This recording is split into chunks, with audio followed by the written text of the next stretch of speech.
It may be the most famous coffee shop in the world, and it didn't exist until now. Remember Central Perk? It was one of the main settings in Friends, a show that became a rite of passage for many 20-somethings in the 1990s.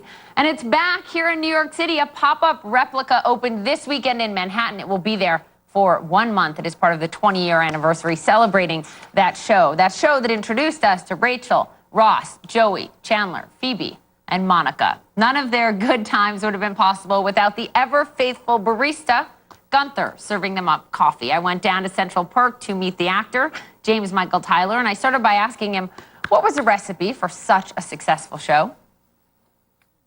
I think it was like universal characters. I think the characters were real. People can identify with people in their 20s. You know, they're no longer with their families, so their friends become their families, and they're struggling in life, love, work, ambition, and they're a support group. So I believe that fans and people who enjoyed the show could see a little bit of themselves in at least one of the characters and relate to them. The story of how you became part of the show is pretty phenomenal. You were cast the night before the first episode as an extra. Yeah, I wasn't actually even cast. I had a friend who was a second AD, and he became the second AD on Friends for the first episode. He called me the night before and he said, hey, would you come in tomorrow? We need someone with some experience as a barista. I dropped a cup. You were in more than half of the 248 episodes. What stands out to you the most? The last scene, because Gunther, my character, had an obsession and a deep-seated love for Jennifer Aniston's character, Rachel.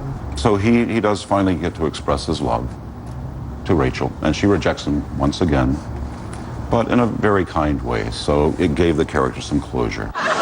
Rachel? Yeah. I know you're leaving tonight, but I just have to tell you, I love you. When you think about Friends, it was really a reflection of the time, right? People, a little more than they can now, could come in their 20s to New York, maybe afford an apartment. I don't know about as nice as the one in the show, but now it's impossible in this city. Do you think about that ever? Wow, you know, if Friends were set today, and it was Monica's apartment, which was enormous, as you pointed out. Huge. You know what? It would be split up into 10, right? It would be 10 separate apartments. So something people may not know about Gunther, we don't love coffee. Kind of odd. And I understand that you have never even tasted coffee. I've tasted it, but I've never had a cup full of coffee in my life. You know what? I think we need to remedy that right now. That's like coffee-flavored milk. Maybe you'd just like to get something to eat with me sometime. Delicious. It's not that bad. It's really great, It's not that bad. Thank you, Gunther. You're welcome. We appreciate it. Thank you. Best cup of coffee I ever had, made by Gunther, though I didn't drink the whole thing.